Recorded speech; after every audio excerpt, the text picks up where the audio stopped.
Namanya si Sugeng, seorang pria biasa yang hidupnya hancur karena pengkhianatan. Dijebloskan ke penjara selama 14 tahun atas tuduhan palsu. Tapi di balik kesunyian sel itu, dendam perlahan tumbuh menjadi bara yang siap membakar segalanya. Di penjara, ada aturan aneh. Setiap narapidana yang mati, telapak kakinya harus dibakar oleh sipir untuk memastikan dia benar-benar mati. Setelah itu, mayat dibungkus kafan goni dan dilempar ke laut. Suatu hari, Sugeng melihat seorang tahanan tua meninggal. Saat sipir pergi, ia menyeret mayat itu ke selnya, memotong rambutnya sendiri, lalu menempelkannya di kepala mayat itu, agar terlihat seperti sedang tidur. Setelah itu, Sugeng mengambil peta harta karun yang tersembunyi di dinding. Sebelum sipir kembali, ia menggantikan posisi mayat itu, membungkus dirinya dengan kain kafan goni, dan berpura-pura mati. Untungnya, sipir tak curiga. Namun, agar mayat tenggelam, tubuh Sugeng diikat dengan besi seberat 100 kg. Jika si tahanan tua tak meninggalkan pisau kecil sebelum mati, Sugeng pasti tenggelam ke dasar laut.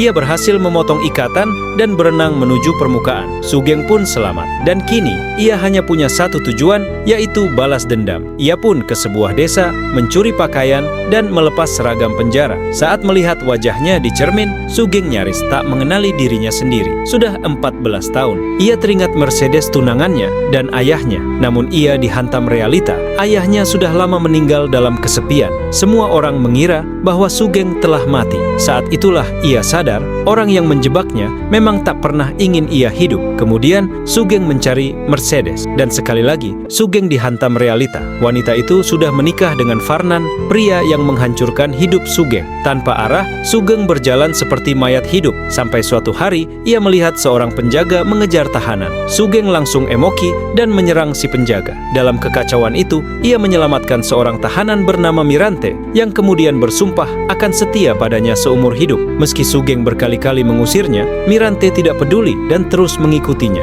Dan saat Sugeng tahu bahwa Mirante punya perahu di pelabuhan, sebuah rencana besar pun lahir. Harapannya untuk balas dendam kini semakin terlihat jelas. Tonton filmnya yang berjudul The Count of Monte Cristo, rilisan tahun 2024.